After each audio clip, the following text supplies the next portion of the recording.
I thought it would be good to chat a little bit about like knowing what to prioritize, especially when life hits the fan. Like you have stressors come up, right? Your kids get sick, you get sick, work stuff happens, right? Like those things happen, right? And we lose our ability to know what to prioritize, even when we have the steps laid out for us, because stress kind of changes things, right? It changes what we need to focus on. And I feel like a lot of our conversations with people, with women in the private chats and in the group chat is really helping them to know with all of these different variables going on, like what we should be prioritizing. So I thought it might be good to have a little bit of a discussion around that because sometimes what happens is, and I do this myself, like when I'm working with a practitioner, I'll be like, I'm doing this, I'm doing that, I'm doing all these other things, and I don't know why it's not working, you know? And we just need somebody else's perspective to be able to ask the questions of like, are you eating a meal before you go to bed? Maybe that would help like blood sugar regulation, right? So I know this is a big topic, but I think it's one that we kind of run into enough that it would be good for us to dialogue about it. So, what are your kind of immediate thoughts about that? And we can dialogue about really how to help people, how to help you as the listener, watcher, kind of learn how to prioritize what's the most important. I think this is a really good discussion because sometimes it feels like life can just ramp up or kind of hit us in the face. And we're like, wow, Yeah. I wasn't busy last week, but this week I'm like spinning, and that happens to Hmm. all of us, especially if we have kids or family. And Yes. one thing I try to do in my own life with like the stage I'm at and try to encourage other people to do is ask myself, like, if I'm starting to spin, like, okay, is this actually necessary? Like, Yeah. is it okay, for example, if I can get like takeout tonight? Or is it okay so I don't have to like spend an hour making a meal? Or is it okay if my house Yeah. is like dirty for a couple days? And so when it comes to prioritizing for me at least is I try to think of like, okay, what are the things that I should and shouldn't do to try to still prioritize like my health and how I'm actually feeling, because if I don't do that, I'm just gonna burn out like I have in the past, and so not burning out and taking care of myself is more important than some things that I can prioritize like next week. I try to think of it like that. Also, I know I don't have kids yet, but I did grow up in a family. There were four of us kids. And so I remember, moments where it felt super busy. And I remember too, there being times where I was like, even as a kid, sometimes I didn't want to do all the things. And I Right. think sometimes as a parent, I could see how maybe they would want their child to do like everything or be involved in all this stuff, but like that might not actually be what is best or healthiest. I've been thinking about that as well, like just trying to kind of set my husband and I up for the future when we do have kids. Like, how much do we want to be involved in? Obviously, you can't plan all of that out. Thinking kind of about like the family unit and what is actually necessary, like how Right. much involvement, how many sports, how many like extracurricular activities, because more isn't always better. No, it's not. think I think we can tend to maybe place a lot of expectations on ourselves that like the more we do, then the better we are, the more accomplished we are, Right. which isn't actually valid or true. And I've Exactly. fallen into that a lot, so Totally. It's easy to do. I mean, yeah. it is very easy in our culture to, to without even thinking about it, we just mentally go to hustle mode, right? Of like, oh, I must need to try harder. I must need to be doing more. But let's take, for example, the client who's here who, she got started on the program and then boom, boom, boom, like all of her kids got sick, right? Which Yeah. is really crappy when that happens. But I've been there too, where it's like I get started on something and then life kind of hits the fan Mhm. and when we're talking about illness, for example, your body's priority first is going to be getting through the illness. and then we can build on those things. Now, how you move through that illness will impact your hormones, meaning if you are super stressed out and Mm. you're really sick, you've got a cough, you've got a fever, you've got a runny nose, whatever, and you're trying to focus on, I got to make sure that I'm doing all of these other things that your body in that state of illness actually can't prioritize. It's going to prolong the illness, right? And then you're not going to be able to shift your focus into hormones later. Now, we have to do a lot of work with people to like rewire how they think about this, because it feels like the pressure's on. I've got to get through this in 12 weeks and now my kids are sick and that's going to delay things further. But the reality is that we would rather you learn how to navigate this when we're with you, when life is hard, than you have a totally easy like Yeah. 12 weeks, of working through a process that there were no blips on the radar and you didn't have to learn some more of those like navigation skills. For example, like if your body's sick, we're working with you to help you to prioritize the right things during that illness. So making sure you're going to bed early, making sure that you have your spouse's support in getting to bed early, especially if you have kids. Like I need 3 nights out of the week that I am not on kid duty so that my body can actually recover. I need 3 nights out of the week that I am not waking up in the middle of the night, because they're coughing or puking or fevering or like whatever. Because how I move through this like stressful event of illness is going to impact my next cycle, right? And we're trying to like mitigate that as much as possible. Most of the time in those situations, we actually end up paring back on what you're doing in terms of like, hey, don't focus on that right now. We're going to focus on this instead, and then get back to adding those things in when you're able to. I would say it's very individualized in terms of how we help the person prioritize, but it's looking at it as I don't have to do all of this at once. Like if life changes and things are really stressful, then maybe what are the three things that I know that I need to do in order to not have this hit me on the backside? Yeah, that has happened to a number of people, and it's like we Yeah. go in ready and we're like, "Okay, I'm ready to do this. I'm excited about it." And then just something happens in life and it's like, "Okay, how do I do this now? How do I be successful in the program, Right. but also not totally neglect like life circumstances?"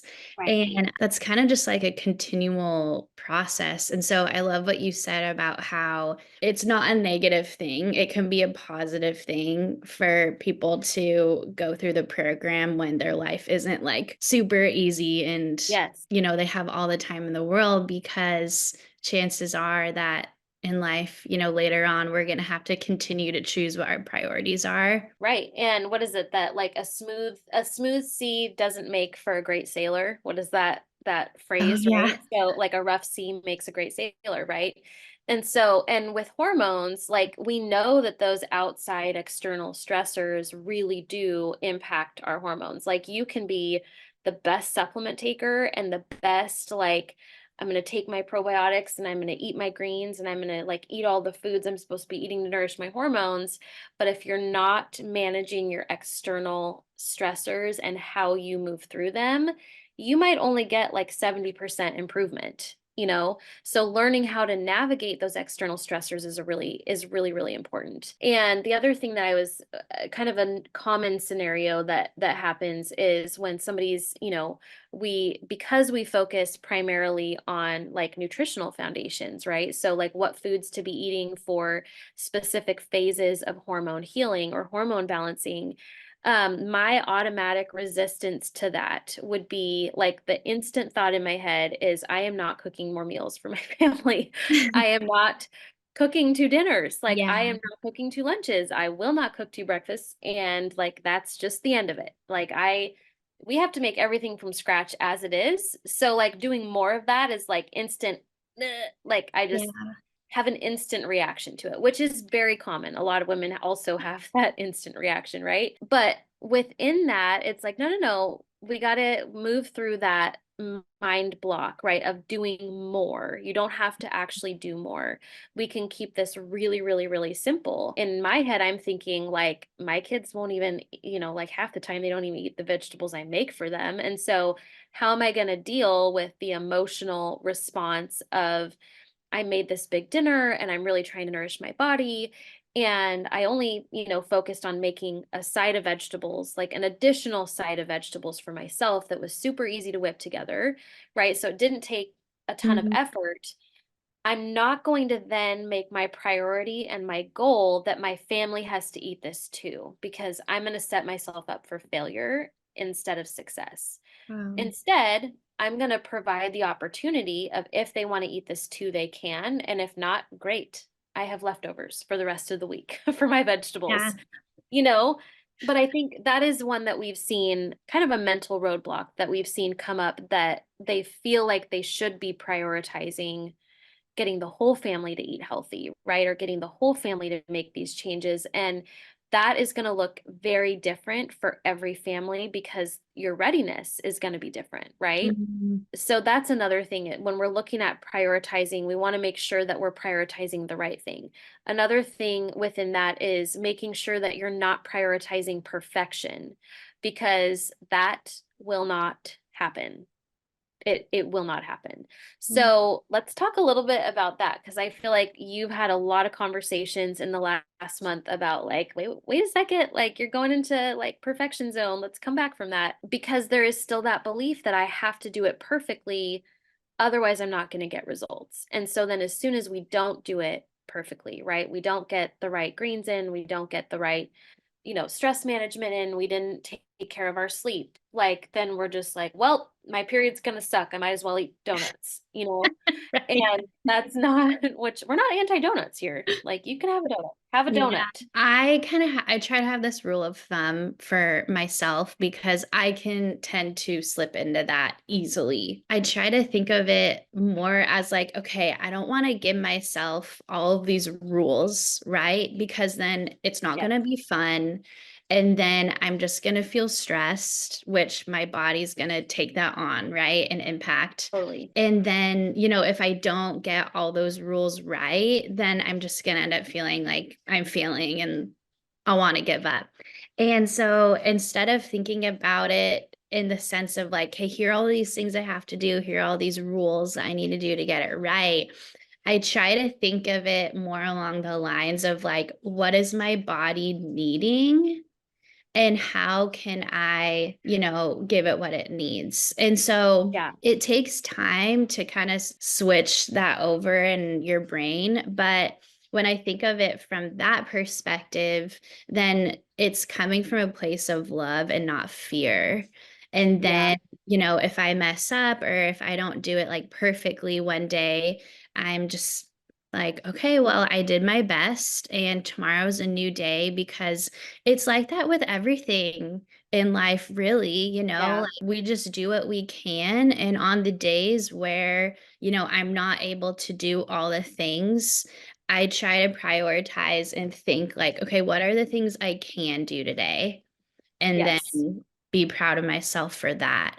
And so I know that we can tell all the ladies in the program, like, we're not looking for perfection. We're just looking for progress and, for intentionality, really. And then, too, I've also found, like, as I've continued on this journey of helping my hormones, that I can see the things that, like, are really essential for me to really do like or try to do every day. And then if I'm not able to do other things, like I kind of know I'm still going to be all right. And it's nice because, there's no pressure in that. It's just that we're all learning like what our bodies are actually needing. That was really good. And it's funny because I remember there was a lady that had an exit call a couple weeks ago and she said, she went through like the list of symptoms that she was like, I'm so glad those are gone now. But I think my biggest win